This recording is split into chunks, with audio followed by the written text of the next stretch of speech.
तर नमस्कार मंडळी, मी अभिषेक टाटे. बस एवढंच सांगतो आणि आपल्या व्हिडिओला सुरुवात करतो. उद्या आता तुमच्या अंडी उद्या फोडते का नाही बघा एकेकाच्या अंडी. काऊन भांडायले हे लोक? काय करायचे भांडायची? भांडल्याशिवाय जिरत नाही का? जेवण हो. आधीच तर बिग बॉसने यांची खाण्यापिण्याची केली कोची. स्वतः सोचीनी बोचा बोची.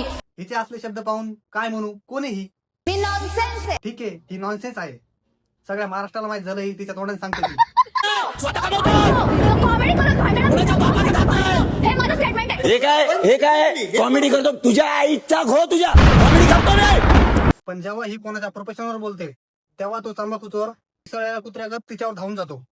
आधी त्याला पॉईंट भेटला नव्हता, पण आता हा पॉईंट आहे ना प्रोफेशनचा, यांच्या पॉईंट मध्ये अनुश्री खपकन तोंड घालती. नालायक बोड्याची अवकात काय काढतोस तू? अवकात नालायक गोड्याची म्हणता म्हणता प्रश्न अवकाधी येतो आणि चालू होते यांची खोचाखोची. स्वतः सोचीनी बोचा बोची. अरे काय चाललंय? पूर्ण महाराष्ट्र तुम्हाला बघतोय. नॅशनल टेलिव्हिजनवर हा शो चालू आहे, त्याच्यामध्ये यांचं असल्याशिवाय. अरे बस यार, shut up. A few minutes later. तू असून मला बोललीवर नाही. ही खालून ती कोण? ती बोलत होती ना रुचिता खालून. ग्रुप मध्ये असताना असं बोलली विशालला की विशाल तू माझ्याशी लव्ह एंगल करशील का? तू वर बोललीस आहे, सेंटेन्स रेकॉर्ड आहे. पण मी काय बोलले माहितीये का? घाबरलीस का आता? घाबरत नाही मी. बोललीस, घाबरत नाही मी. बोललीस तू. ठीक आहे, चल बोलले, बस बोलले, समजलं, बोलले, बस बोलली ती. बोलता बोलता अनुश्री खूपच काय बोलून गेली स्वतःच्या कॅरेक्टरवर आणि दुसऱ्याच्या कॅरेक्टरवर. अरे भाई, ह्या बिग बॉसच्या नादामध्ये तुमची स्वतःची एवढी पण नका मारून घेऊ की लोकांना तुमच्या बरोबर लग्न करायला विचार करावा लागेल. तुम्ही सध्या फक्त घरातला विचार नका करू, घराबाहेरचा पण विचार करा. बरं, नाही भेटला तर कोणी सांगा बरं का. पिसाळ्याला माणूस आहे बरं का आपल्याकडे.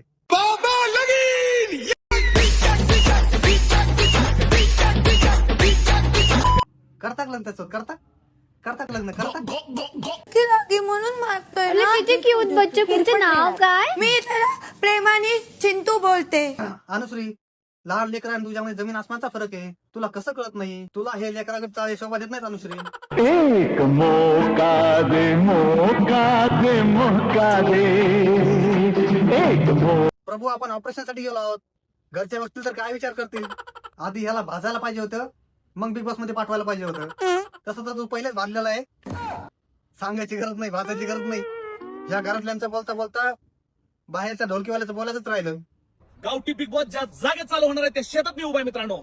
शेतातलीच काम राहणार बऱ्यापैकी. वैरण तोडा, गुरांना टाका. आता हे गावठी बिग बॉस चालू काम झालं म्हणजे ह्याच्या शो मध्ये लक्झरी बजेट तर नाहीये, पण भरपूर ताक फ्री मिळत. बिग बॉसचा आवाज पण असा येईल. महेश भाऊ सांगतायत जो बांधेल त्याला मोठा साफ करावा लागेल. इथं नॉमिनेशन मध्ये नाव नाही घेणार. ए तू ते लाल वाला चल बाहेर निघ. चल बाहेर निघ. गजब बेइज्जती है. तर बस भावांनो, त्याच्याबद्दल आपण नंतर बोलू. आणि व्हिडिओ आवडला असेल तर लाईक करा, सबस्क्राईब करा. आज के लिए फिलहाल इतना ही. आपकी तरह मैं भी मायूस हूँ, लेकिन उम्मीद पर दुनिया कायम है. दिल दुखा है लेकिन टूटा तो नहीं है, और उम्मीद का दामन छूटा तो नहीं है.